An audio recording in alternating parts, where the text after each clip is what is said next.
It's another after party, and no, there's nothing left on the buffet table at this point, so you have to bring your own mirth. Well, I'm sure we'll find some scraps. Yes. With me this week, joining me for the penultimate after party, as it were, is the man who is the reason this podcast exists. He's also the reason that I saw Doctor Who back in 1996 and became slightly curious as to about what the whole thing was for. He's also the physical, biological reason why I'm on this planet. So, without further ado, give a warm round of applause, unless you don't like me, in which case just sort of grumble a bit, for Mr. David Johnson, my dad. Hi, Dad. Hi. Welcome to Afterparty. Oh, well, thank you for inviting me. Hey, it's all right. I mean, you have no choice, really. I owed you a tenner, so you had to come home to collect it. And also, you've tied me to the chair as well. There is that, but you know, it was a very 21st century paternal relationship. You know, It is. I'm just a bit concerned about having to wear this long woolen scarf in this weather, though. It is a bit. Are you sure this is what you do on podcasts? To be fair, I didn't give you that. You brought that. Okay, then. You brought it with you.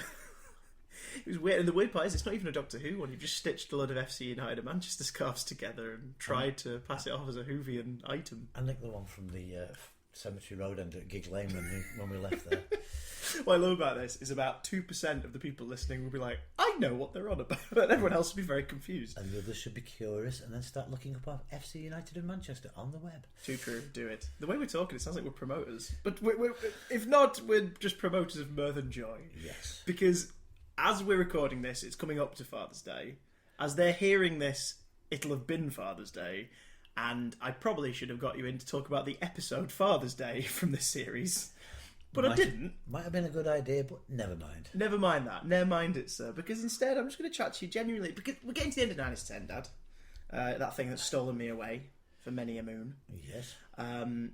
For other people have handcuffed me to chairs. Maybe West cards. But, which, I mean, for starters, I'm going to come out and ask you, have you listened to any of it yet? I've listened to a few of them. Oh, I can only apologise. Yeah, for what you had to do. It's finding the time as I lead a very busy life. You're a father and a husband and a worker and a traveller. Mainly trying to get hold of you. It's very difficult to get hold of you. Well, you can blame all the lovely people listening to this for that. Exactly. For 26 episodes of time. I blame you all. You're all accused by this man here. He's taken my son away. well, no more. A couple of weeks, sort of. Well, you're going on holiday.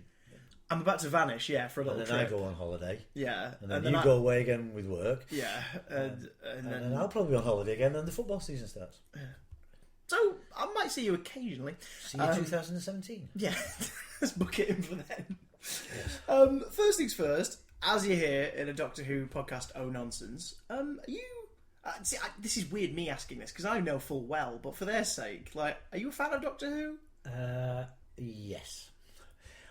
Have been since the very beginning, hiding behind sofas with the very first series with William Hartnell. Lost a bit of interest when a certain lady came in as Sylvester McCoy's assistant, because I hate the woman.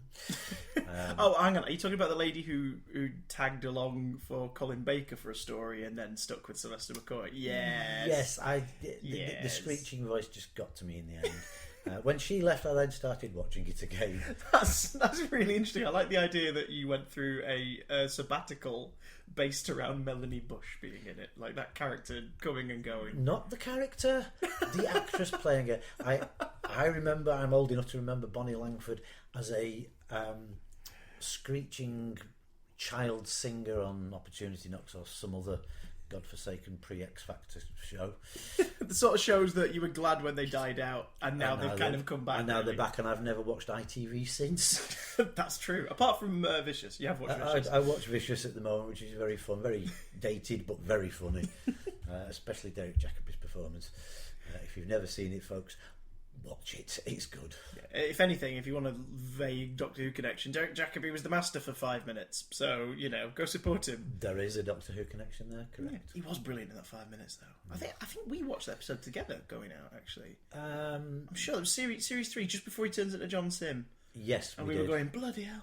Yeah, you were at our house for tea. One of the rare occasions we managed to get him there and tie him down with it. Yeah. See, I'm an elusive sort, ladies and gentlemen. But to give you the simplest of backgrounds, you're my dad. Hold on, let me just check. Just checking. Yeah, that's right. Yeah. Cool. You are married to my stepmother, I am. the lovely Chris. Mumsy. As we call her. Yeah. Or Wicked Step, or amongst many other names. You live with my adorable stepbrother, Benjamin, I do. The Bungle. and occasionally I swing by for shenanigans and nonsense. Mainly from Chippy T from Leeds. On Hey, the road. hey, now come on, not just for that. And Although that is a big sell. yeah, and shepherd's balls and cowboy pie and things like that. The different meals that we make. Just elaborate for people what are shepherd's balls for those who are now slightly worried about our eating habits. It's shepherd's pie, but made with meatballs instead of mince. Ah, I see. It's also got a sprinkling from the testicles of a shepherd in them, but we don't we don't put that in the recipe folder just in case. No, when people ask how you make it, we leave that bit out. Yeah, and the shepherd's getting a little bit buggered off now with it. It's thinking people keep coming by and grating my crotch. Yes. I don't like it. I mean, to be honest, I can wear smaller swim shorts now. He shouldn't be called Scrotum, though, as a nickname. It's not fair. He's a wrinkled wrinkled old old retainer. retainer. Yes. Check out Sir Henry at Rawlinson's End by Viv Stanshall for that reference. So this is why my dad's responsible for me even knowing what Doctor Who is about. Because as you can probably tell, the guy has got this bizarrely specific yet very, very expansive pop culture knowledge. Usually about, and I will say, like, in terms of music, 60s, 70s and 80s particularly, all decades really, but 60s and 70s you've got a real niche Strong for. knowledge, yeah. You know music inside and out like Billy-O, like absolutely crazy.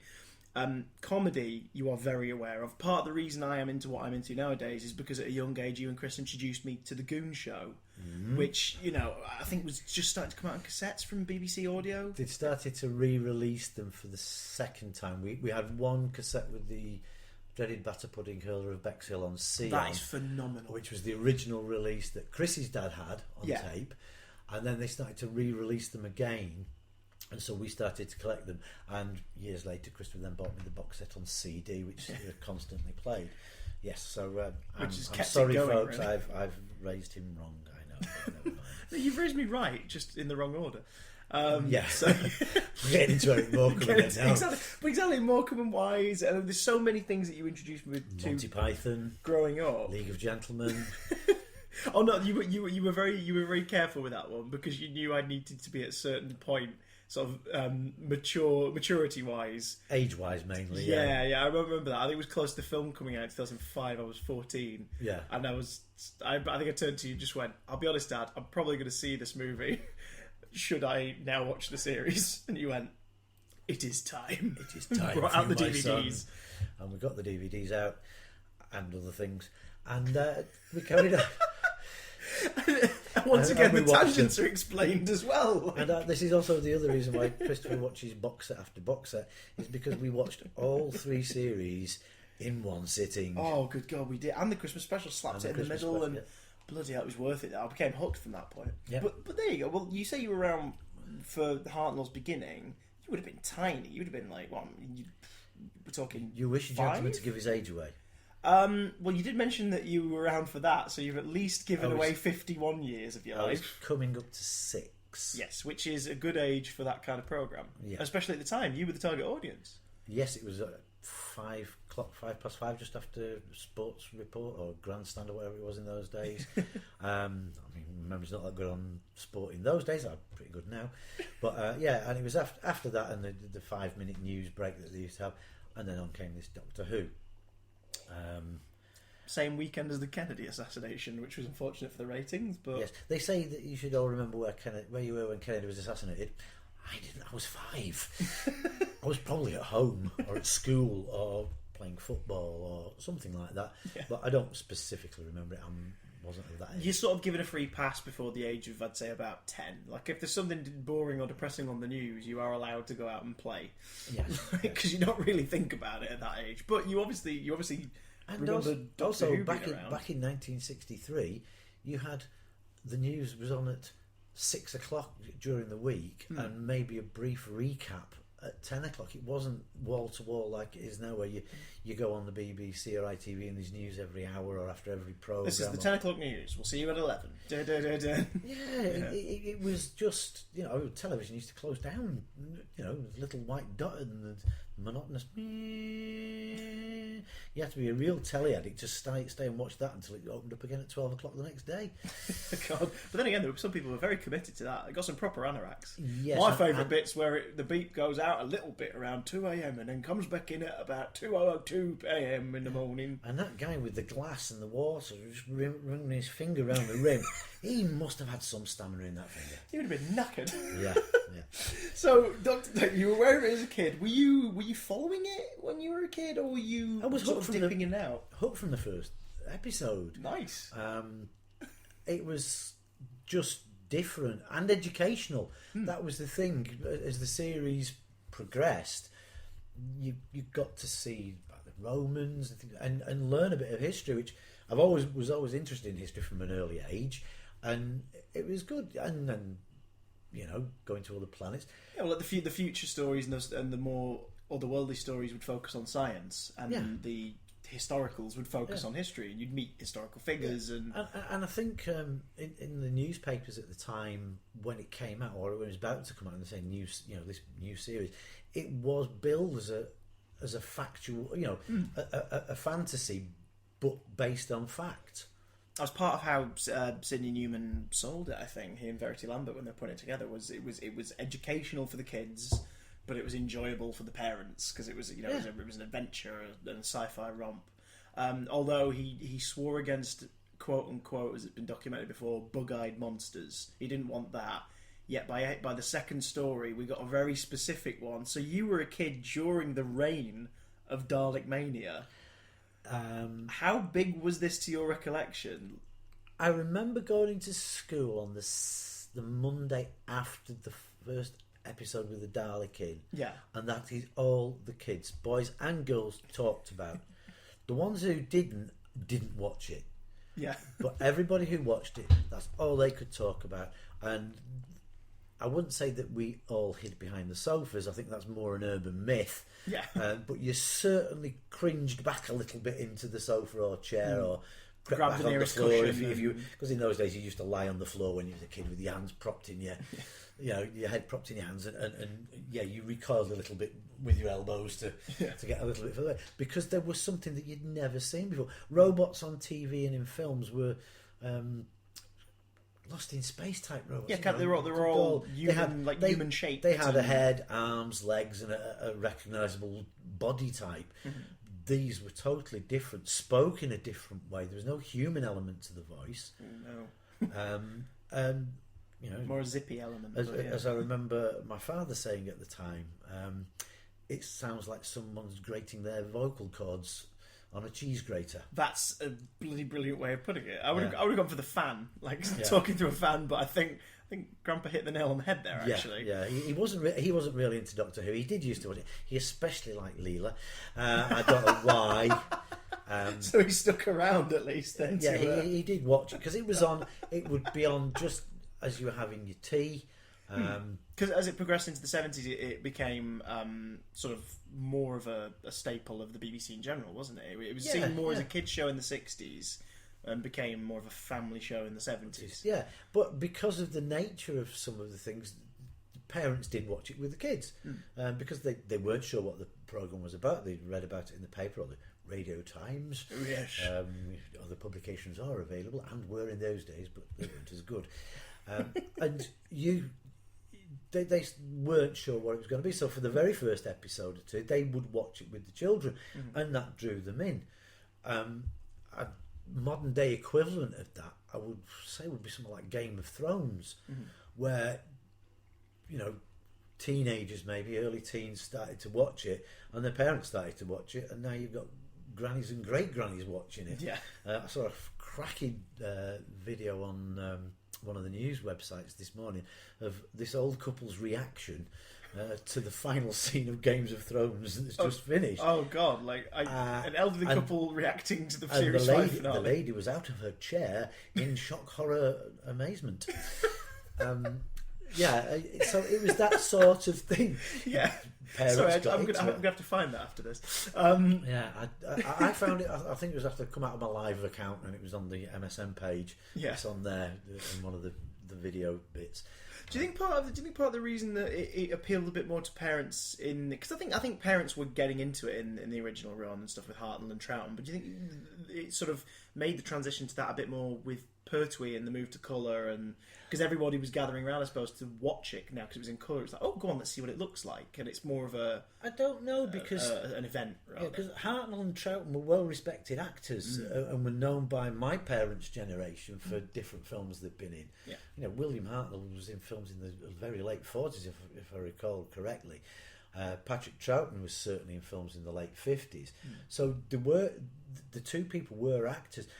What Pertwee brought to it was more, I wouldn't say comedic element, but he definitely had that background. He sort of I mean that element of he could play with the fantasy aspect of it a bit differently to exactly. And whereas that Hartnell was quite stern, and Troughton was a bit whimsical and fairy tale almost. Yeah, like, I mean, Pertwee could sort of Pertwee came to fame in this country on a radio series called The Navy Lark, yes, which also featured a very young Ronnie Barker in a smaller role, and his role grew. But Pertwee was the main attraction for The Navy Lark, and because of that, parents would watch it because they remember him, and they remember in some of the Carry On films in minor roles. He'd play specific comedic roles in that, and so parents would be drawn into that side of it.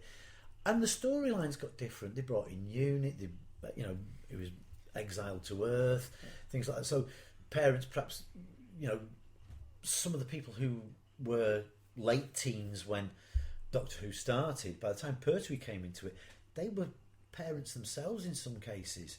So they would be still watching it and introduce their children to. And as we know, this leads to 1996. When I introduced you and Ben to it. To we talked about Doctor Who before, and you sort of said, it sounds alright.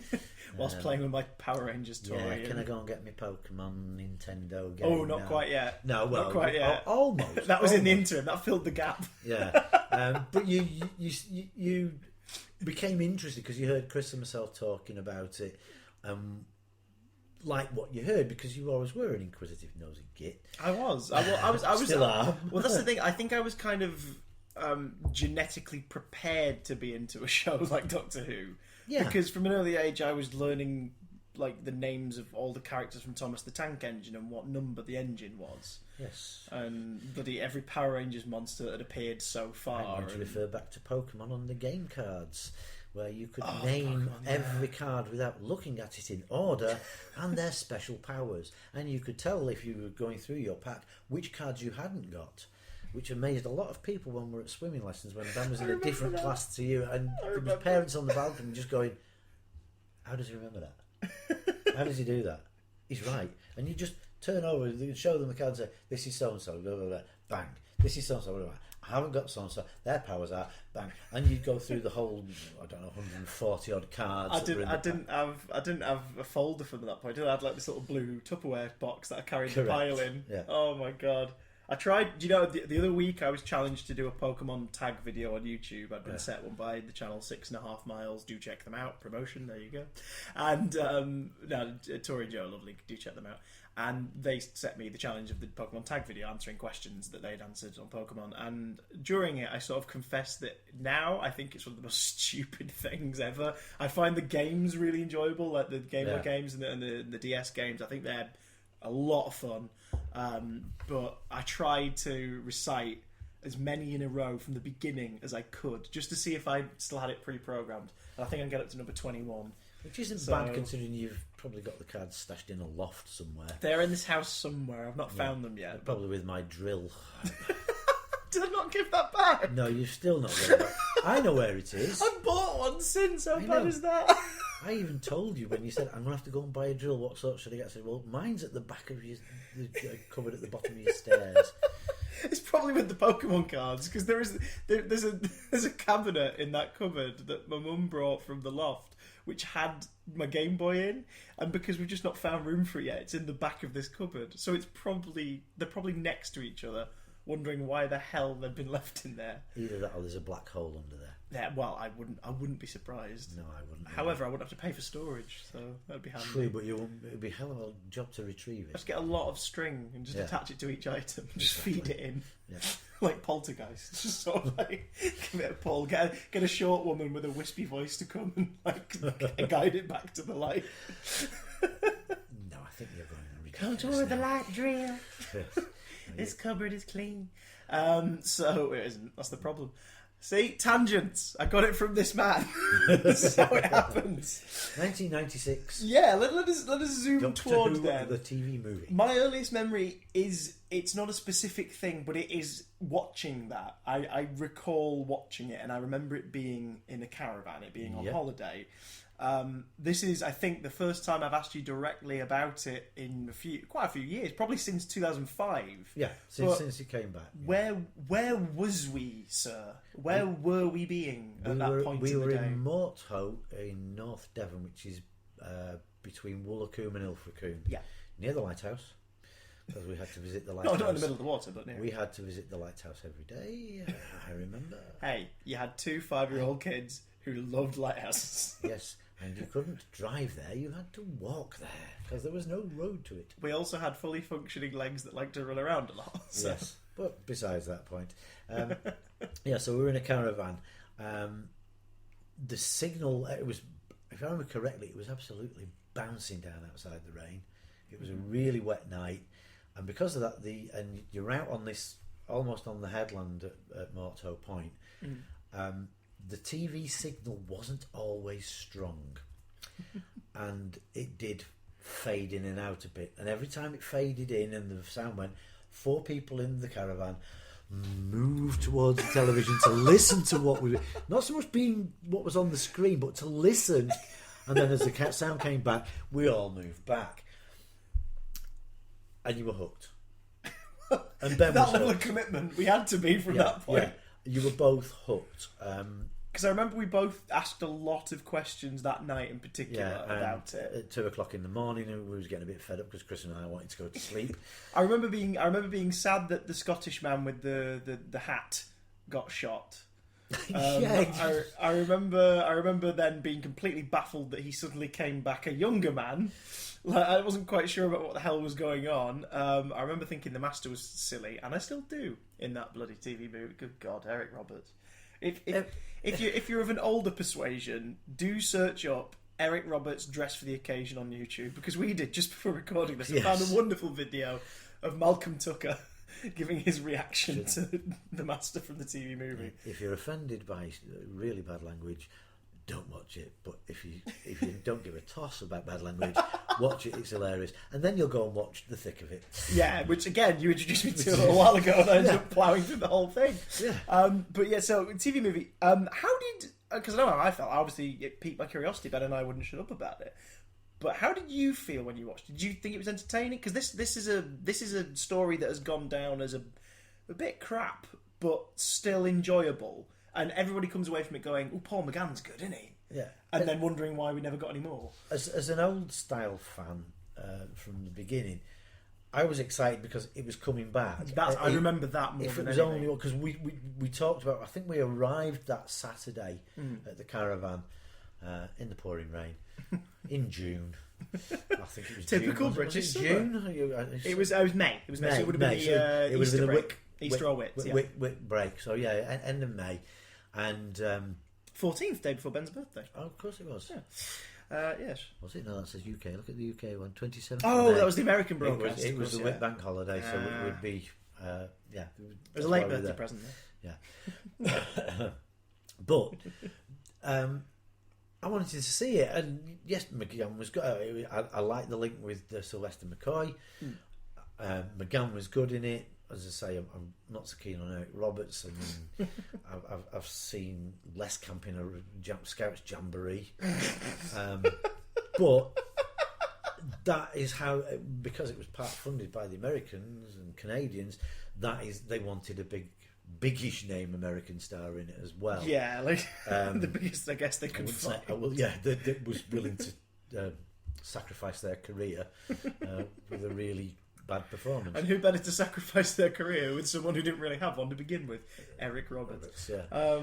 But yeah, lots of stories have come from the making of that, saying that he was very up himself. Well, you know my personal thoughts on American TV and what it does to things. An American show has to be damn good for you to like it. Yeah. Like it can't be. And I will admit, as I'm getting older, I see the cracks in certain places. Yeah. There are certain, like for example, I can't stand American studio sitcoms. It's just built into me. Frasier, I can enjoy a bit because I like the dialogue and I like Kelsey Grammer. Whereas I go back to Cheers, that's what I got into. Yeah. On that, and that's why I like Frasier, because it was because they kind of team. developed that style of sitcom probably more than the UK did in terms of like trying different formats and everything. Yeah, it did. But as it got on, it just became so bloody formula. Like anything where it gets a round of applause for a minute from a character just entering the room loses my attention immediately. Yeah. I mean, I've never got into Friends. Perhaps it's a generational thing, is that I couldn't identify with them as well. See, I don't know. That's a weird one because I'm going to get crucified for this. Sorry, everyone, but I don't like Friends either. I find it pretty unfunny. I've seen the odd episode and thought, yeah, that's good premise to it, and some really good lines in it. But like you say, it's this thing of, you know, one of the lead characters comes in, or one of the minor cult characters comes in, and the audience are on the feet, stamping and cheering and clapping away, and you're thinking, let's get on with it. Yeah, can we earn that, please? Yeah, where's the gag? See, the thing is, it's not too bad for the Americans because their series run to 26, 30 odd weeks sometimes. Yeah. In this country, we're used to 7, maybe 8. Well, yeah, it was sort of 6 or 7, wasn't it? Yeah. Because I remember being amazed when Red Dwarf Series 7 was 8 episodes. I was blown away by that. I was like, 8? What is this? Can't wait for the next 2 series. Oh, I'm looking forward to it. Yeah, can't wait for the next 2 series of Red Dwarf. But then we're going off the thing. So that's what we do. It's sci-fi. Yeah. Not as we know it, but it's Red Dwarf does have some Doctor Who influences in it in places. So and it is also, allowed. I actually know Dougie Naylor, so it all works out. So there you go. When we were kids, we used to play football together. Aha. Yeah. Did you ever accidentally kick his head in while you were playing football to the point where it became hexagonal shaped and thus accidentally influenced something? No, but okay, just but Dougie actually, possibly, not many people know it. Dougie has a false leg. Really? Even as a child, and it was in those days the prosthetic legs were made of metal. I was going to say, sort of, you didn't tackle his prosthetic leg. So he had a secret weapon. And the secret weapon was we used to let him take the free kicks, and he used to do this little twitch with his hip, and his leg would go back, and then the leg would swing forward. And boy, could he kick that ball! Bloody, I was going to say the power behind that would be pretty impressive. Yeah. Much like the power behind an American-funded TV movie. Segue, terrible yes, it was. we're into it again. but the Doctor Who movie has been criticised for being very Americanized, and that's because it was kind of acting as a backdoor pilot for a new series that would be made on an American channel for an American network, but would be carrying on the BBC show. But however, some of the stories that were proposed for it were remakes of older stories, so it would have been a continuity nightmare, like trying to figure out where they all placed together. But even then, it was still new Doctor Who. Yeah. And it was the sign of maybe it coming back in some way. Can you remember, like, the press at the time? Do you remember if they were... Because in the States, it did okay. In the UK, it did really well viewership-wise. Yeah, I mean, it had such a big... The original Doctor Who, up to, including Sylvester McCoy, had a big following. So, and the fact that he was in it was the link between the old... So the old guard and shaky sets, terrible props. Which the archetype that... Yeah, I mean, if you thought Doctor Who was bad, check out Blake 7. Oh, Christ, yes. When the walls wobbled when they walked down a corridor... that sort of thing made Doctor Who look really sophisticated. Doctor Who didn't get enough love in terms of that. People sort of because that became a weird stereotype. The 90s, I mean, I suppose this was in the gap between the series ending and the TV movie.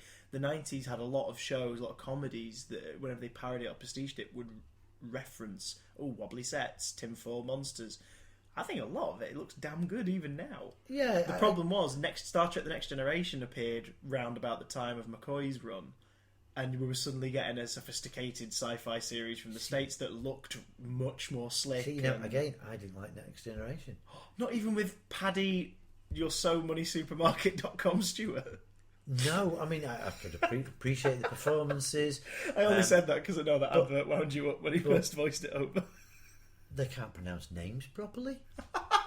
DATA. Data. Data. They can't make their mind up what they're calling him. But I was brought up on William Shatner. As bad as he and as over the top and hammy as he is, that was my Star Trek. Yeah. I just, when this one came along, I'm thinking, oh yeah, it's okay, it's not bad. But again, it went on and on. There's a lot of talking. It was more than a couple 5-year mission. To boldly meander and talk. And then a bit. the next lot came along. I mean, it was that bad. I couldn't even remember the name of it. Oh god, I think the next one was Deep Space Nine and then Voyager, or the other way around. But Babylon 236.4 and all these spin-offs. I mean, around about that time, there was another. I think it was on Channel 4, another sci-fi series called Farscape, which was Australian. Oh, Farscape was pretty damn cracking because it was Australian, but it was a mix of American and British in terms of the people making it, and the people in it, and some of the actors and actresses. The theme tune that was basically some warbling. But that had the plot lines were a lot better. Yeah, it had a depth to it. It had a very British sensibility in terms of the crew's relationship as well, if I remember correctly, and some gorgeous work from the Henson Company as well on the characters and everything. Yeah, that was pretty damn cool. But back to Doctor Who. Ah, well, yes. So it's a TV movie received okay. Can you recall? Yeah, the people that I spoke to at the time who'd watched Doctor Who to McCoy liked it. They said it was good. I hope they bring it back, but I hope they bring it back in this country, not through the Americans. It's nice to have the funding, but let's cut out their input. Yeah, because that was the problem. It's like if they want to fund it, if they want to produce it, great. But let us steer it because it is a British show. The only good thing about it on the American side, as you were saying, is the production values and the sets were proper sets, not. Yeah, I mean that TARDIS is gorgeous. Do you remember the TARDIS in the TV movie? Was fantastic. Sort of the Gothic cathedral kind of interior. Which then set the tone for when it did return in 2005. And the changing had to inside. Be pretty damn big and impressive and stuff. Well, before we get to 2005, I mentioned this a few times in the podcast, and we've just, before we started recording, we did a bit of research just to confirm where we were in our memories. I mentioned before a Doctor Who exhibit of monsters and props and stuff that we went to, I think early 2000s. I don't think it was in the 90s we went. It must have been 2000s because we bought some props and stuff. And we had a canine on the... Not props, toys. Yeah. And we had a Dapol canine on the dashboard of the car then for the remainder of that car's life. Yes, which would have been the Citroen, I think. So, yeah, it was the Citroen. And when did the Citroen go? The Citroen went in 2003 when we got the Scenic. So we must have been pre-2003 that we got it. Yeah. So around there, we must have definitely been pre-2003 because apparently that was the year of its closing. We have figured out which one it was. Yes, it was Llangollen.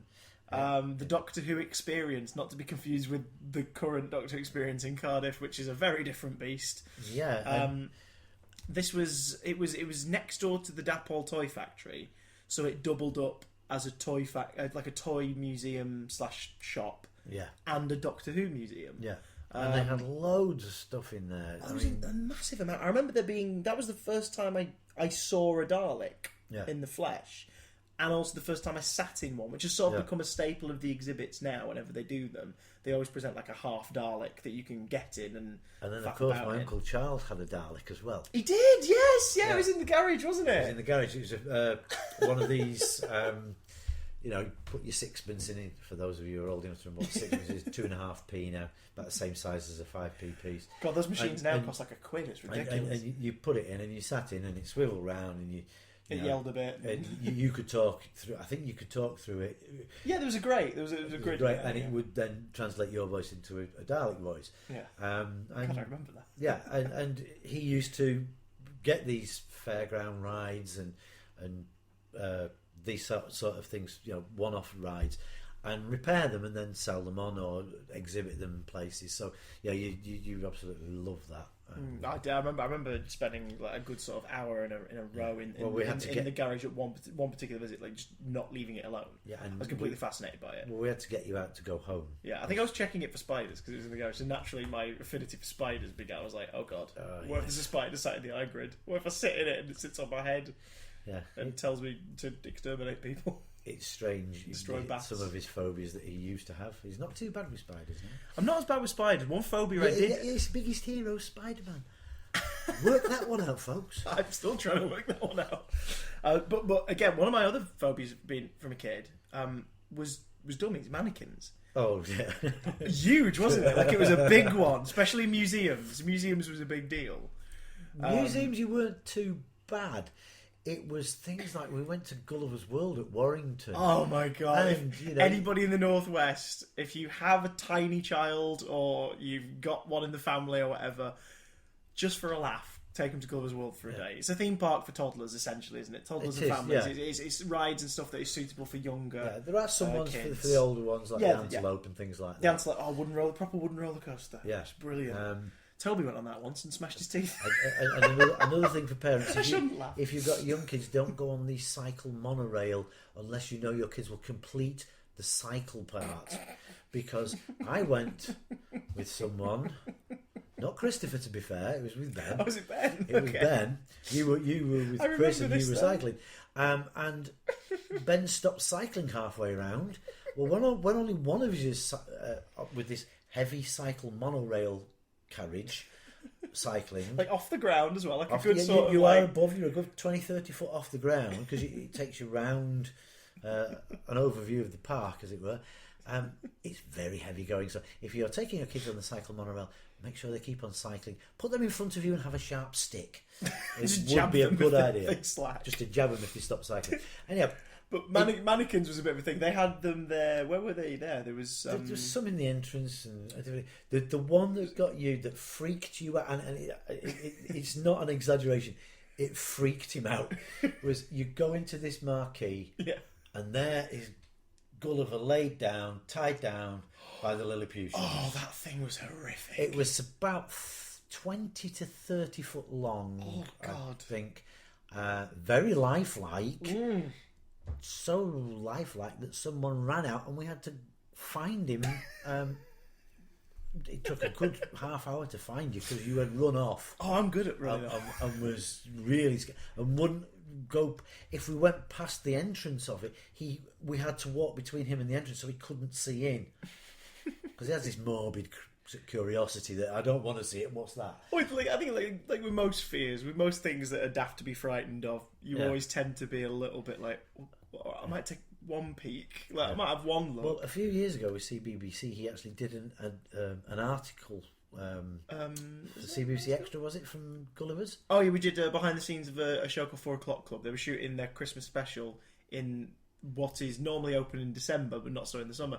They're Santa's Grotto. They have like a Father Christmas, like a wood and stuff, and they were shooting their Christmas special in there, which was so strange. And you actually braved the Gulliver tent, didn't you? I didn't manage to get to the tent. Did you not? I didn't get far enough because we had to stay in the area to be ready to film at any moment. I know you said you was going to, but they closed the train off because the train that goes around there goes past the backstage of the grotto, so they had to close the train off for the day. So I had to walk around where the train track is and the plastic dinosaurs and all sort of perched and stuff. That was really weird to do that.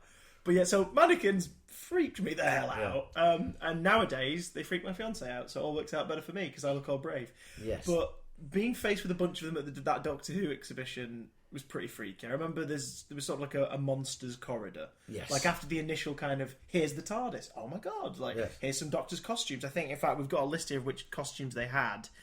They had the costumes of... They had the 3rd, 4th, 5th, 6th and 7th Doctor's costumes. So you saw that was a TARDIS console. There was Time Lord outfits and stuff. But then after you got past all that, there was a corridor of monsters. Yes. As fascinated as I was, I remember being a bit jumpy in there. I think probably you broke the land speed record for feet walking down a corridor, if there is one for the Guinness Book of Records. You looked, you walked, you didn't speak much, which was a novelty even in those days. His nickname as a kid was Mr. Chatterbox. And I think you all know why. But now they've got someone to blame. The rest of us are you now know where he gets it from. Actually, I'm the quiet one out of the group. Everything you say is factual and interesting. Everything I say is just being said. I just keep talking. That's the way. I mean, the rest there was 3 others in the party. Yeah. We walked slow down. Oh, look at this, look at that, and all sorts of things. And Christopher's at the other end of the corridor saying, "Oh, you see what's in here." No, we're looking at this one. We're just looking at Morbius. We're just looking at it. And he wouldn't go down it again. He wouldn't. I couldn't for the life of me. I remember at the end of it was a Dalek section where they had like some of them behind glass that you pressed a button, they moved and stuff. And that didn't freak you out. And that's the weird thing. And they're the scariest damn creature of them all. I will admit, as a kid, I didn't find them as scary as I do now when I think about them and I think about what they stand for and everything. Maybe it's because I suppose by that point I'd grown up with things like Power Rangers and stuff. So to me, I'd seen as well, but like the creatures and stuff they used to fight, I'd seen weird, freaky monsters every week. You mean men dressed in rubber suits? Yeah. Do you remember the pig one? I think I had the toy of that. It was just a big pig head and a Roman helmet for some reason, and it just ate things. Yeah. Because that's going to take over the world. Although I will say this, Rita Repulsa was bloody horrible. She kept yelling. Which one, the first or the second one? Oh yeah, when they recast her. They recast her after about this. Midway through one of the series, I think she was an older Japanese lady. They originally used, because it's based on a Japanese show. They just used all this footage of them in the suits for that first 2 series. Was that show just dubbed, and all the new stuff they shot was just the Angel Grove stuff, and all them as all these hip, sporty teens hanging out, and all the stuff was ordered on. That was newly shot. The rest was recycled and dubbed, including the monsters. But then what they did was they changed it up, and I don't know why. I think it was because they started filming their own bits and bobs gradually. They changed it. Oh, he was brilliant. I still think Lord Zed's quite cool, even if he is just a naked man in metal. But they, with his brain showing, should probably put a hat on. A beefier C-3PO. Essentially, yeah. and slightly less camp. Well, no, maybe not. But they... Camp with a deep voice. But they recast Rita with the actress who dubbed the original footage, because they were needing to film stuff for it. Yeah. But she had to commit to the voice she did for the dub, which was that, "Oh, everything I say is shouted!" Ah! Yeah. So she had to commit to that for 3 or 4 years, and it's horrific, especially when you watch the film, which is the only, I think from that era, the only 100% American thing made from Power Rangers, the Power Rangers movie. Yes, all CGI Megazords and all this stuff. And I remember being dragged to watch these things. I still like that film. Is that bad? It's pretty bad that I still enjoy it. I think you do like it. I don't think it's a good movie, but things that you liked as a kid, even though when you grow older you realise they're absolute rubbish. Yeah, oh Christ. You still like them. Again. Flash Gordon. We mentioned Flash Gordon. We mentioned who? Flash Gordon. Sorry, had to. Yeah, we all do that. Had to cut in. Especially when someone starts going.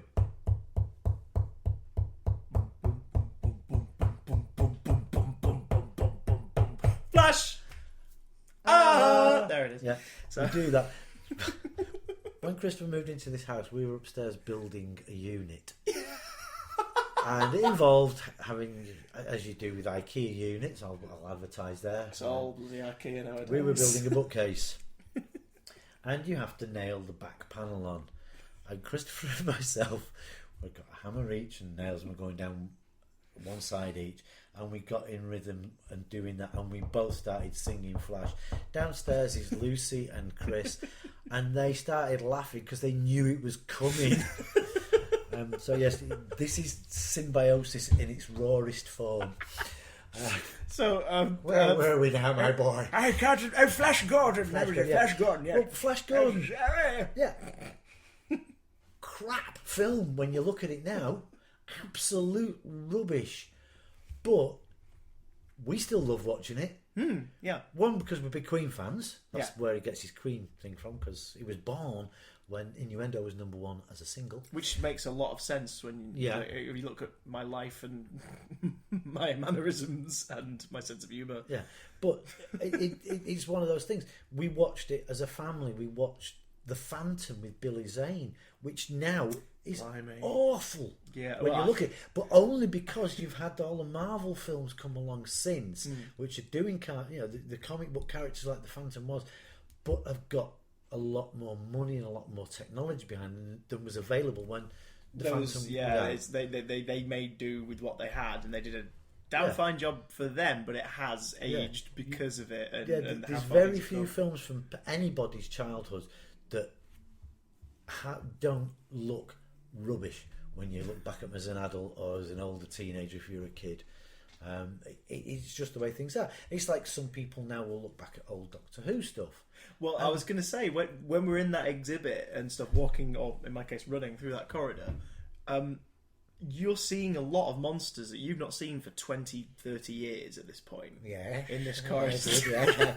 I think I can remember them. But Tiny you had seen these, and it had been at least, aside from the TV movie, it had been at least 12, 13 years since you'd seen any new Doctor Who. Yeah.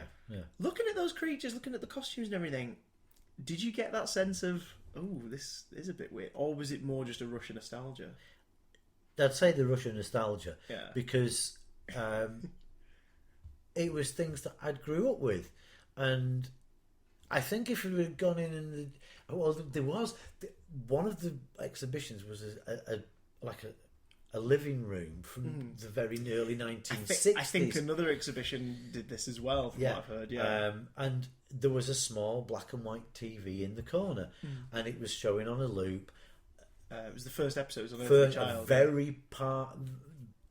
was like a 5 minutes. It was. I think it was the sequence where Ian and Barbara go into the TARDIS, and I'm like, "What the hell?" On a loop, and you looked at that and you didn't think, God, that's crappy quality. You thought, wow, I remember watching that when it went out, because it was live. It wasn't pre-recorded in those days. Yeah, it was. It was. I think with Doctor, I don't know if they ever, because that was a common practice in the 60s. I don't know if it was ever live, but it was certainly the whole, we need to do this in one take, in one go, multi cameras, because we can't afford the editing or the time to make it. So they would shoot a scene once, maybe twice, and just use what they got. Yeah, like they had to do it, because otherwise the lights get turned off at the end of the day. I think most people who watched it from those days, we know there's not a lot of the episodes about from the first couple of series. They keep finding them. No, the first couple. I think first couple are mostly intact. Now anyway. Yeah, they keep finding them in living rooms in Kenya and places like that, and someone's outhouse out in Mongolia.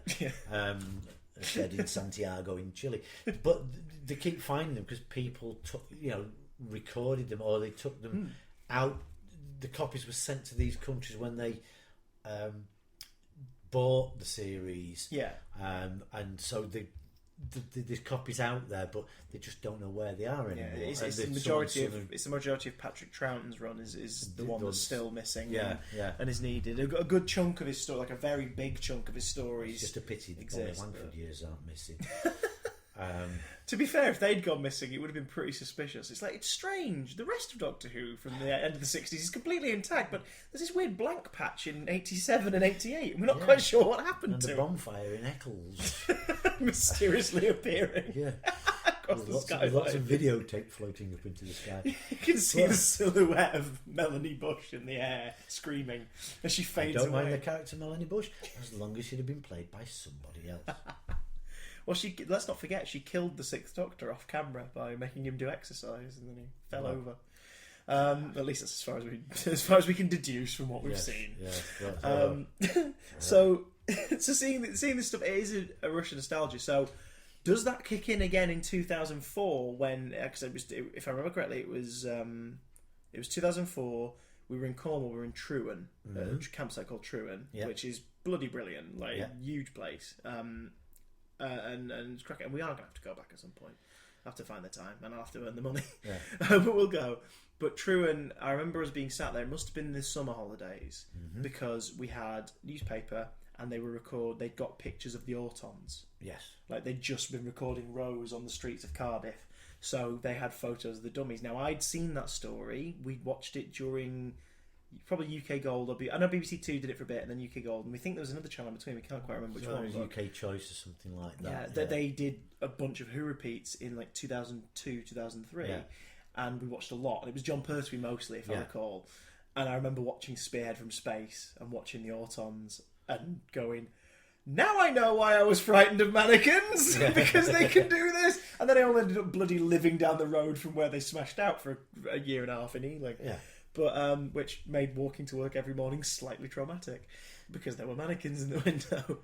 But I remember that, and I remember looking at that paper with you. It must have been summer 2004 because it would have been because they recorded their scenery stuff in London for episodes 1, 4, and 5 in April, May.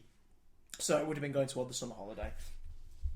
I remember being really bloody excited about that. I think I read that story in the Mirror. It would have been the Mirror. It would have been the Daily Mirror. I remember reading that story many times, available. even though all it was really saying was what we already knew. Here are the dummies. They're in the episode. They used to be in a John Pertwee story. Goodbye. Yeah. Well, that was the article. And what can you recall me being particularly excited about the press coverage, or was I more curious? Was I quite openly excited about it? You certainly talked about it and said, "Oh, I can't wait for this to start."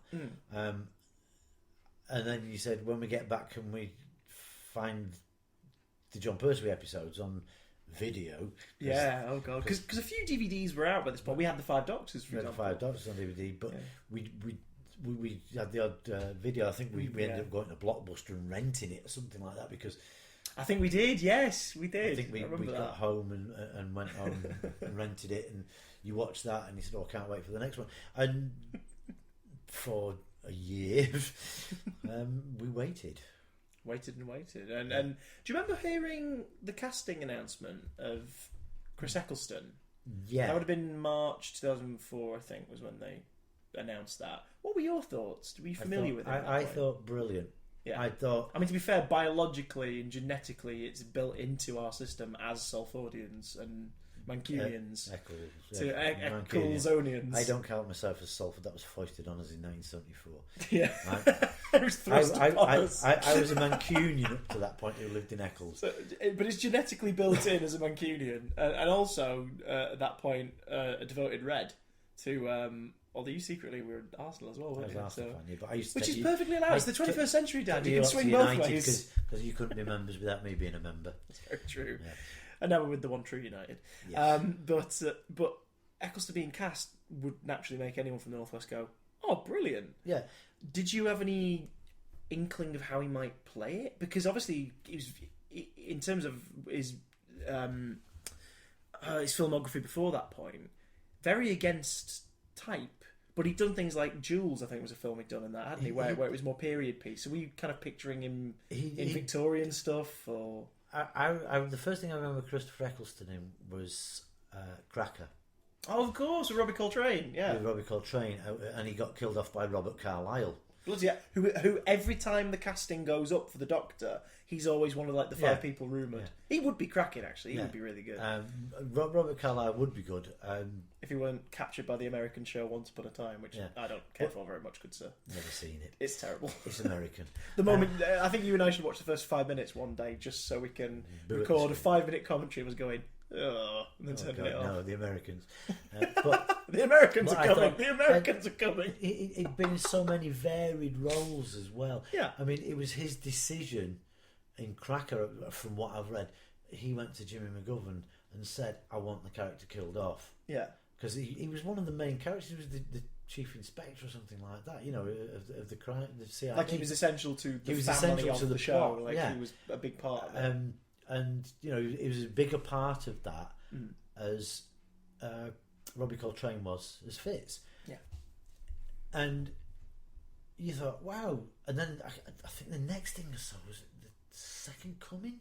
Yeah, the Russell T Davies drama. Well, that's the reason why he wanted to work on Doctor Who. Yeah, because he made that with Russell T Davies. He'd been in some other things, but then he did Second Coming as this man who could be Jesus.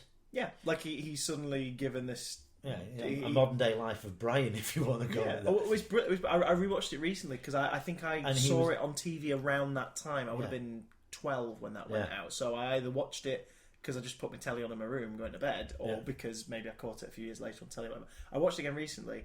Really good. I mean, we're both. I think we're both. We can say, quite confident we're both atheists. Yeah. But it's a fascinating journey. Thank God we're atheists. Thank God. I mean, no, wait, no. Thank Godless, we're atheists. Yes. We'll pick someone else. Thank Stanley or something. I don't know. He's closest. Stanley. He created a lot of things. Stanley Lieber. Stanley Lieber. Full name. But like, it's a fascinating idea. It's the idea of this guy disappears after a night out at the club with his friends. Like, he's in his 30s and he's a bit lost. Disappears. Yeah. For 40 days and 40 nights, and he's found wandering like a moor in Yorkshire, and he comes back and he's like, I know who I am, like I've been told. And it's like, blimey. So the idea of this dude who is out of place, has a lot of knowledge, knows more than any human could ever know. Yeah, well, that's the thing. Like, and you get to see it a bit. Like, there's a scene that was shot outside the Adelphi block at Salford Uni, which is a recurring location in a lot of Russell's work. Actually, Well, Cucumber recently was full of it. Like, he only lives down the road. Let's get it right. Yeah, well, he's about, and it's sort of like, do it over there. It'd be marvelous. He has a scene in that where he's on. It's sort of a sermon. It's basically a sermon on the Mount. Like, he stands on the bonnet of a car and addresses the public. Yeah. I think it's the second act he does that sort of gets everyone's attention. The first is he makes the sky go dark above Man City's ground. Yeah. And then always a good thing. Yeah, was the old ground now, so it's But he gets on the car and he delivers his speech. And I'm watching this again recently, and I went, there he is. It's like, that's him. Yeah. That's the Doctor. Yeah. You can see the beginnings. And I don't know if they said it in interviews at the time, but like he asked Russell to play the part. When he found out Russell was writing Doctor Who and Russell had already begun, Chris went, I want to play it. He says, because I want to do something you wrote again. I want to work on something you've written, but also I've never pitched. And he said this in the interviews on BBC Breakfast and stuff at the time. I've never really performed for a family audience. Yeah, they've always been so I want to try that. Yeah, drama type things. Adult dramas, things like films like Shallow Grave and stuff. Definitely not for kids. Like, so we wanted to try something. Kids new. of these days, they probably wanted to be as shocked as we were with their MP3s and their mini discs, and their space hoppers. What are they like? Chopper bikes, and frisbees, catapults.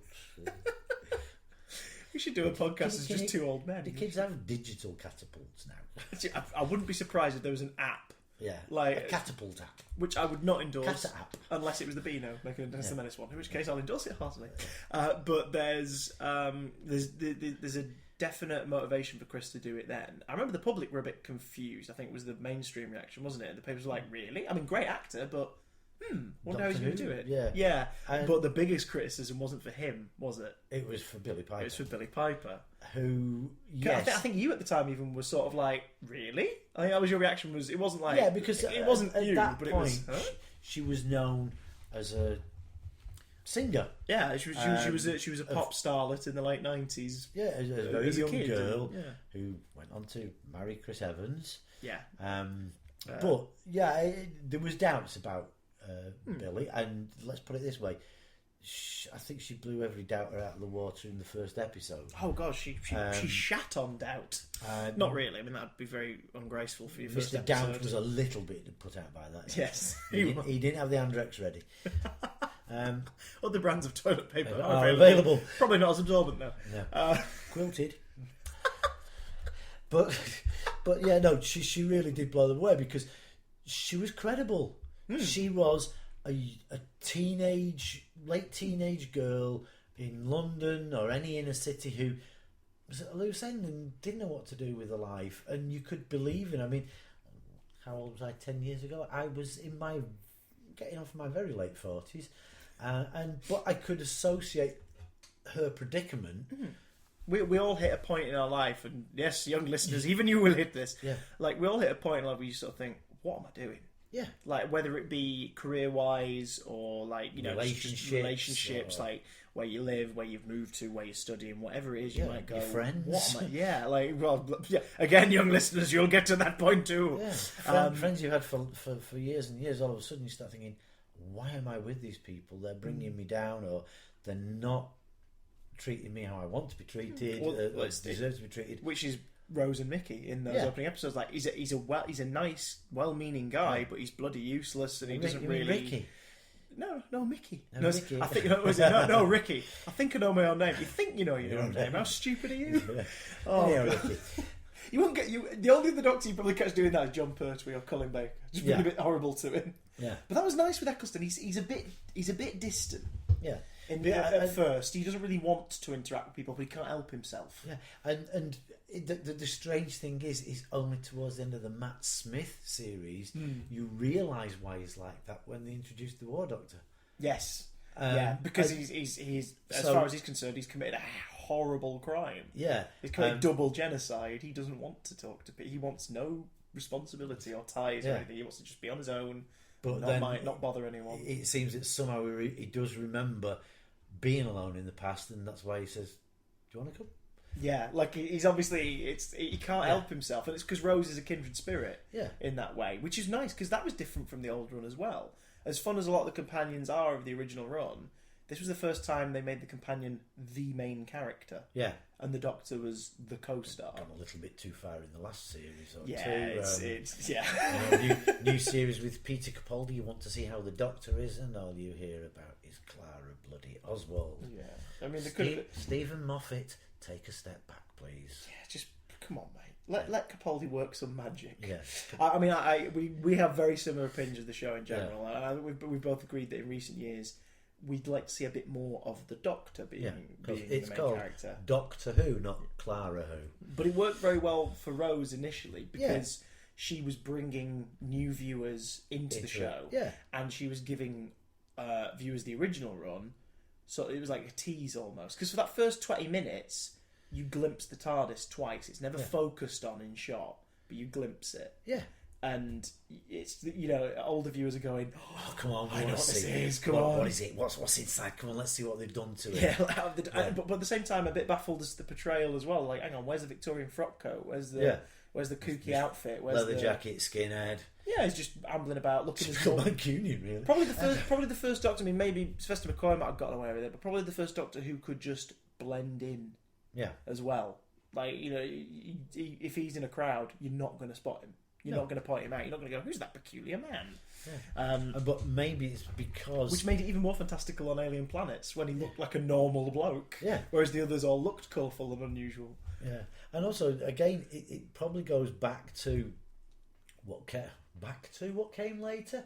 But it's wibbly wobbly, timey wimey. It's fine. These sentences make sense. Yeah. When you find out actually about the War Doctor, you then realise that his... Eccleston's dress is not that far removed from the War Doctor's leather coat. He's removed the gun belt and all this, and he's just gone to leather jacket, jeans. Yeah, he's taken the gunslinger stuff off, if you want to put it in a cowboy parlance, and he's blending in with the cowpokes. Smoking cows all day. But the pudding-brained cowpokes. But and it is different. It's not the Doctor Who that the purists, as I'll call them, the ones old fans who didn't like when he came back. Yeah. But for those of us who are a bit more open-minded, thought, "Oh yeah, this is different. This is going somewhere," and you didn't realise it from episode 1 that there's a subplot going on that doesn't emerge till a lot later. Yeah, we get that mention in episode 2 that he's the last of his people, but that's it. Yeah. That's all you get. Yeah. And then you get this hint throughout the series that maybe something happened till you reach Dalek, episode 6. So, Return of the Daleks. I remember Daily Mirror reporting on that in the weeks before it. It'd been kept under wraps, I think, because did not mention anything in the press about it or what the story was going to be. All the interviews were saying, like, "Well, the Daleks come back and stuff," and they had to just say, "You'll have to wait and see." And we found out later. I don't know if you know this, but we found out later the reason for that was they didn't know to a certain point if they could do it because the Terry Nation estate owns the rights, and they were not giving it up. Yeah. They weren't interested, or they wanted more money, or whatever it was.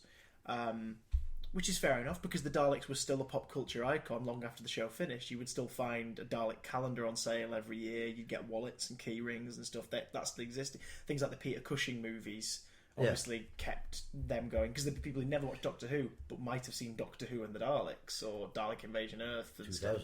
Yeah, was it 2150 AD which is a very bloody complicated title, and I don't know what they were thinking. Yeah. But those films obviously made sure they were popular in a way. I mean, we had them. We got the Dapple Daleks from the Doctor Who exhibition in Llangollen, but I still had a Dapple Dalek, so they existed. Then Rob Shearman wrote a version of the script that was closer to what would eventually be the Toclafane, and it was going to be revealed the Time Lords were at war with these creatures. But then it was like, no, we can do Daleks. Brilliant! Hit the ground running with production.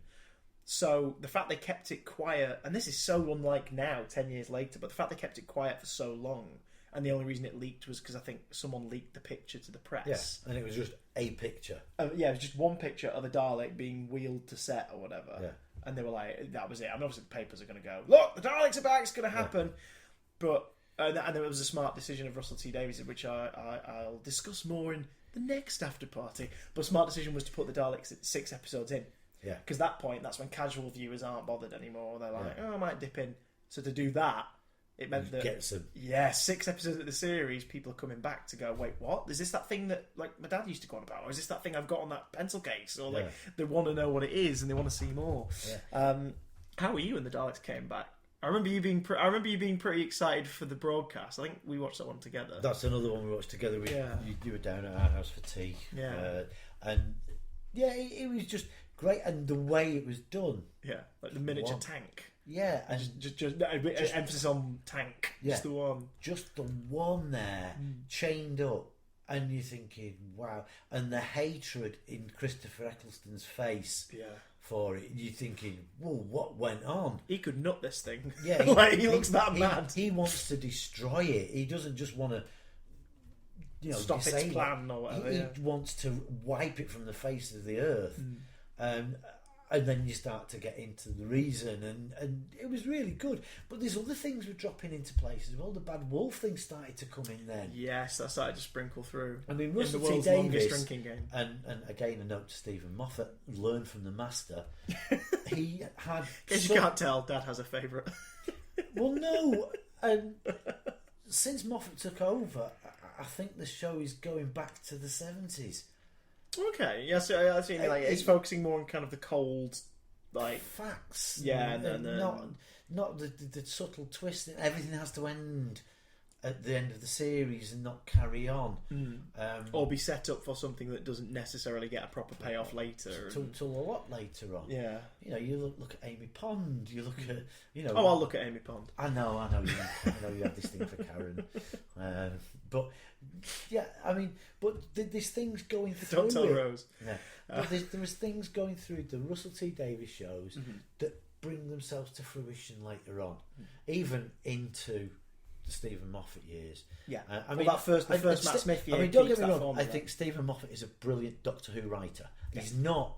I don't think he should have overarching control over it like he does. I think his forte is writing. I mean, yes, it works with Sherlock because that's his creation. Yeah. Him and Mark Gatiss, another great writer and actor. They work it well together. Yeah, it's their Lego toy box, and they play with it very well together. Yeah. Whereas when you take over. And I'm not going to call it a franchise because it's not. But when you take over a show that's re-established itself so quickly in the people's minds and their viewing habits, and are expecting the intricacies and the subtle twists of the plots that you don't see coming until 6 or 7 or maybe another series later. Yeah. To change that, you're either a raving megalomaniac. Or you don't really understand longevity in a series. Yeah, like long arc storytelling. Yeah, because Series 1 does that well. We discussed recently that Series 1, if it had been the last Doctor Who we ever saw, would have been a pretty cool way to go out. Yeah.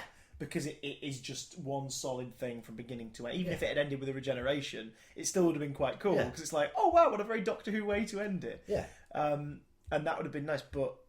Which brings us back to the TV movie, because Sylvester McCoy's Doctor didn't regenerate in the series. They just dropped the series. Yeah. And So that was it. He comes into. He got a nice bit of payoff. He got a. Did you get why they didn't bring in Paul McGann at the start of Rose? Did you understand that? I remember reading about it, but you'd have to refresh my memory. I'm getting on a bit now. They basically said that it would have been too much for new viewers at that point to dump on them, which is why you get these offhanded mentions like that he may have regenerated recently, like when he is in Rose's flat. He catches himself in the mirror and he sort of goes, "Oh, that's not bad. Shame about the ears." Yeah. And then he carries on and just thinking like, and also it's 9 years on from McGann's to Eccleston. So Sylvester had sort of about 6 years roughly. Even the most narcissistic of actors and actresses can't halt the ravages of time. Yeah. Even as Doctor Who, they can't. Paul's aged quite well. He's aged quite well, but there would be a perceived difference between the he's aged like a fine wine, which I think Withnail probably would have appreciated. Yeah, but and the start of series, with the reboot as they want to call it these days, but regeneration boot. Harder to type. Spell checker got crazy. Rebooting generation. Rebooteration. Regenaboot. Yeah, whatever. But you would have noticed the difference. So but then it fitted in. Yeah, War Doctor. A few series on the War Doctor explains why McGann's Doctor. Yeah, is why doesn't come back as Eccleston. Yes, it doesn't come back and it's Eccleston. There is something in between. Again, whether Russell T Davies did it on purpose. I know that. I think it was in Doctor Magazine. Stephen Moffat said that he spoke to Russell about the idea of the War Doctor and said, like, "What do you think?" And this is what I'm thinking of doing with the Time War and the real resolution. What do you think? And Russell apparently went, "Oh God, yeah, brilliant!" Yeah. Like, because at the same time, I can't imagine McGann's Doctor fighting that war. He's too romantic. He's too positive and stuff. Or was he regenerated at the beginning of the war? Was it because he wasn't aggressive enough to do that? Well, yeah, because there's been speculation for a long time. Gets caught. Yeah. Gets executed or whatever, regenerates into John Hurt. Well, because they show it in Night of the Doctor, didn't they? Like how it occurred and everything. Like he chooses to after he's given a second chance at life briefly, but. And I mean that was bloody cool as well when that came out, that little prequel. I got to see that before news articles were talking about it. I know, and you wouldn't tell us what it was about. He was very good at keeping secrets. Oh, I'm good at it. BBC Wales, he's very good at keeping secrets. I think the Doctor that he learns on set. All right. I have signed waivers, so legally it's contractual, I tell you. The 2 bricks and testicles do not work on him. He's tried even the cheese grater on the testicles. Even the cheese grater can't make him into shepherd's balls. Presenters balls, but yeah, they I'm just thinking about balls now. But like, I got to watch that about half an hour before Twitter was talking about it and before a certain actor's name was trending and everything. Yeah. So I didn't get it spoiled for me. Lucy was with me when I watched it. I was sat in bed. I had a late start, so I was staying in bed with a cup of tea. It was like 10 o'clock when I started work at like 12 that day, and I was just sat in bed. And I brought this it is up at night, he means? Yeah. No, in the morning. Oh, right. Brought it up on iPlayer. He does live a topsy-turvy life. My schedule that day was 12 till 7:30, so I stayed in bed a bit longer with a piece of toast and a brew. Yeah. And I was watching this thing, it was Night of the Doctor, Day of the Doctor prequel. I was like, oh, right, okay. Played it, and the moment you have the whole, I don't need a doctor. I'm a doctor. Probably not the one you're expecting. Ask Lucy. I spilt your tea in. I paused it then and there as soon as the titles begin and just cheered. Like, I properly cheered. Yeah. And I had to put the computer down for a minute. She was like, are you okay? And I went, did you see that? And she went, no, what was it? Because she was doing something else in the room. So I rewound it just that bit and showed her. And even she sort of went, oh, wow, Paul McGann. It was like, yes, Paul McGann! God damn it, yes, Paul McGann! And then carried on watching the rest of it with a face like I'd just been sort of hit with Joker gas or something. I was so bloody happy, and I'm glad I maintained the surprise for you. And I was like, "You've got to watch this. You have to watch this now. Go watch it. It's on Red Button. It's on iPlayer. Here's the link. Go watch it." Yeah. But that was bloody cool. It was just to rewind a little bit again. 2005, Rose, mannequins, because of course there were bloody mannequins in the first episode. Yeah. Bringing it all back together. So we've got dummies popping up in it again. Mm-hmm. We're watching it again. Second time Doctor Who's returned in 10 years. Yeah. In your lifetime. Yeah, in my lifetime. Where were we watching it, Dad? I believe Newquay. I think it was Newquay. It was that campsite off Gwills Lane. But exactly, Riverside. Specifically, what were we in? A caravan, static. But lamp, how the hell did that happen twice? Yeah, it was weird. Oh my god, 96 and 2005. We're in caravans watching Doctor Who. The first new Doctor Who in years. Yeah. Mental. But luckily this time... How does that happen? I don't know. But luckily this time, the aerial was a lot more robust, and no matter what the weather threw at it, actually I think it was quite fine anyhow. I remember it being a bright evening out. Yeah. It was quite. It was March, but it was still quite light out. Yeah. Because it was, I think, 7:00. Yeah. The sun hadn't gone down Easter just yet. holiday, I think. Oh my god! I mean, I remember that vividly. Yeah. I remember being very excited. Yeah. About that. I remember coming out the back of it and going, "He's really good." Yeah. Because he was very against the Doctors we'd been watching at that point. And also, you didn't know Christopher Eccleston. No, I wasn't aware of him at that point. The stuff that he... I didn't recall seeing Second Coming or whatever. Like I didn't. Well, you weren't old enough. Yeah, exactly. Well, that's what I'm saying. Like, I think I'd watched Second Coming at that point. Yeah. But when it was I first didn't on, think of that. you weren't old enough. Yeah. If I'd have caught you watching Second Coming, you would have been watching Doctor Who because you probably wouldn't be alive. But oh, bloody hell! Confessions, a podcast that lasts forever. Yeah. This will uphold in court. It won't. It won't. But you know what I mean? You can't go back. It's not something murder. that time travel murder. Time Wars. Oh God! Yeah. You'll send John Hurt after me. Yeah. But you weren't aware of his body of work because it was adult orientated. Yeah. Oh yeah. I wasn't. You weren't an adult. Stuff. Yeah. Some say you still aren't, but very true. I'm sat here wearing a T-shirt with T-Rexes on it in Star Trek outfits. It says Star T-Rex and a dress. Yes. Just don't. I've got my big thick woolen scarf. It's my podcasting moo-moo. It makes me feel comfortable. I'm sure that's wrong. But I wasn't aware of this guy before. This was my exposure to him, and especially as the Doctor. This was. You knew he had something to do with the area that you came from. You knew he was from the Salford. Well, when he opened his gob. Actually, no. You knew he was from Eccles because he actually lives.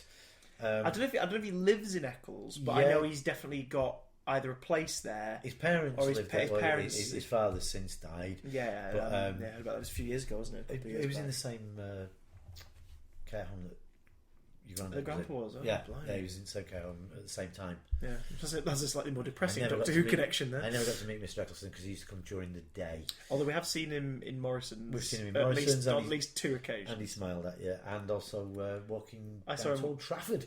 Yeah, I saw him walking back from a match and stuff. And he I gave him a brief tour of our college when his theatre was open there. Yeah. So for somebody who obviously learned of him that day, and to this day he is my Doctor. He still is. He always will be. Yeah.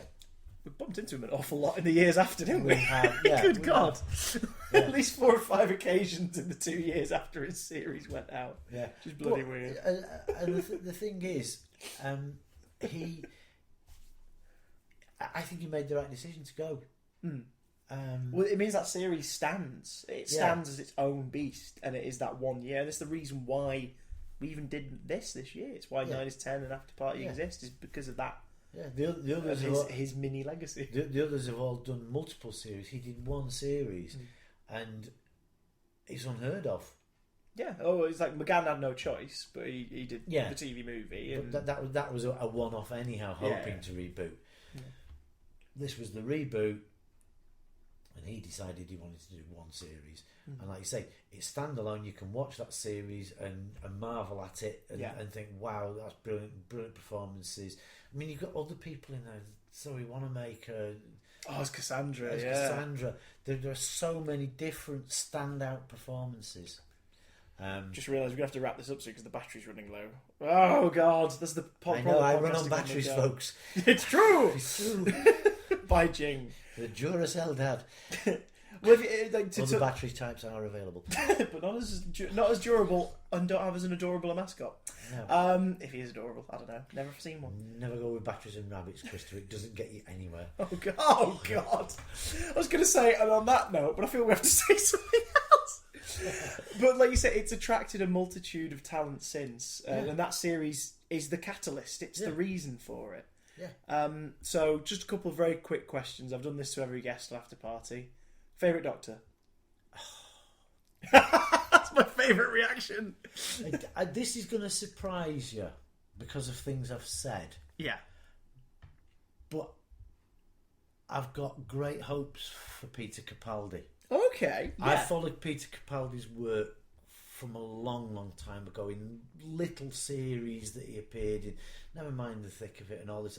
He was in other stuff before, and I've always thought he's a damn good actor. And he's my age. But 21. I think days old. I think he will become a great doctor, but they need to let the Clara thing go to the background. Yeah. Let him take over. The episodes in his first series when he was allowed to shine, and it was about him. Yeah, like Mummy on the Orient Express, things like that. He was absolutely wonderful, and you can see it. You can see as a fan. You can see. Well, he's like me. He watched it from the beginning. You know, he gets Doctor Who. Yeah, like Tennant did. Yes, yeah, which is very apparent the moment he comes on. There's a different energy he brings to it that is immediately palpable when he first shows up. Out of the original series, I'd say it's Troughton. Oh, Troughton's the Doctor's Doctor. Yeah, he seems to be the favourite of every actor who's played him. Troughton's their Doctor. But Troughton and Eccleston are very similar. How so? I'm curious. What's your... Troughton could play it light. Yeah. Eccleston could play it light, and did. Troughton could be very serious and nasty when he wanted to be. Yeah, when confronting enemies, like or even his companions. If his companions, he thought his companions were doing something wrong that could endanger them, he would snap at them. Yeah, but always for their own good, which is very much Eccleston's the same. Yeah. Now, I don't think Eccleston channeled Troughton. I honestly don't think he did. I know he mentioned him in that BBC breakfast interview. He said, "Look, I'm old enough to remember the great Patrick Troughton." I think because of his age, had it in his head. I think because of his age, Troughton would have been his doctor. Yes, when he would have got into it, he was definitely on his mind. Yeah, but the mind robber. Terrible joke there. Apologies. And also quite plain in the dress. Not I mean, Hartnell set a template, but not the definitive template. Troughton kind of is the one who's seen as the guy who showed you how it's done. Yeah, because he had to reinvent the role. Yeah, and he's the first regeneration, which is what Chris had to do. Yeah, everyone had expectations of what the Doctor should be like, and he came in and went, actually, this is how I'm going to do it. Yeah, and just like Troughton did with that confidence. At the moment, old school Doctor Who is Troughton. Yeah. New school Doctor Who, if we can call it that. Yeah. School SKOOL. I'm a Slade fan, by the way, so I know about it. That's allowed then, yeah, actually. That is allowed, yeah. It would be Eccleston. Yeah. But I think that Capaldi will be the definitive Doctor from 2005. When it goes on, or if it ends, I think Capaldi will, when he's allowed to be the Doctor. Okay. And not Clara's sidekick. So, yeah, I'm not going to ask you your least favourite companion, because I think we know who the two contenders for that could be. It's not the companion, it's the actress. Jenna, are you listening? No. My dad's got No. The first stories with Clara were brilliant. With Oswin and Clara the maid. Yeah, I really like those ones too. And even the first couple of episodes, maybe into halfway through the Matt Smith sort of thing. Yeah. Okay, I don't blame the character. Yeah, I blame the writer and the producer. Favourite monster? I'm gonna have to. It sounds like a quiz show now. I'm gonna have to pressure for time. We've not got long. Favourite monster? Old style Daleks. Yes. Oh yeah. Or modern day Cybermen. Really? What, the clunkier ones or the new sleeker ones? The ones or a mix. the ones with Mr. Pinkin. Oh, the newer ones. Yeah. Because they are truly terrifying. The old ones were tin foil. It was Baker foil wrapped round an actor. Tom and Colin Baker foil. Yeah, it just the best kind. Yeah, but it was. You could see the scary premise behind them, but they were actors. Yeah, and they looked like actors. They didn't quite wield blank face, the way, like, say, David Prowse did as Darth Vader. Yeah. Like, you could make that scary. Yeah, Yeah, the modern. Even them having a pot belly doesn't help either. Yeah, like some of them having a little pot belly. Yeah, excellent. And an ear poking out of the tinfoil at the side. But yeah, I think they could become really iconic Doctor Who monsters, stroke villains, because they are starting to get their own intelligence. They're not just following orders. Yes, as it were, which is nice. Like what happened to the Daleks during the Tennant years, they suddenly started to develop other things besides that seek and destroy mentality. Yeah, like so a bit more kind of Nightmare in Silver style, ploughing through things and destroying them and showing that they are a force to be reckoned with. And last question before we have to go before the computer explodes like a Mission Impossible: favorite story? This could be from the older run or the newer run. Which one stands out to you as one that you like? If I said to you right now, let's watch one. Which one would you go? Oh, this. Eccleston's Regeneration. Really? So the finale of... finale. Well, it's funny you should say that, because that's the next episode of 9 is 10. Although they'll have heard it in the past. But yes, that's... But I didn't know that. You didn't? I was going to say that was completely unplanned.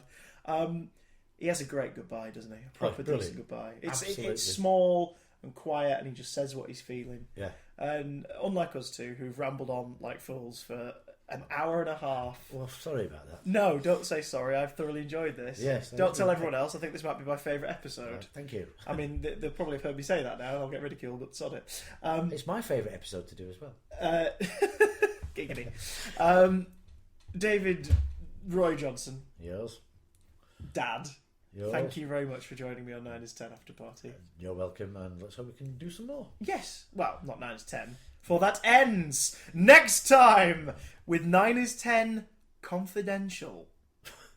And Guy's presenting that, so Lord knows how that's going to turn out. Well, that should be fun. Chaotic, I think. Take the wine glass off him beforehand. Yeah, I think there's a ban on alcohol from now on. Goodbye, my dears!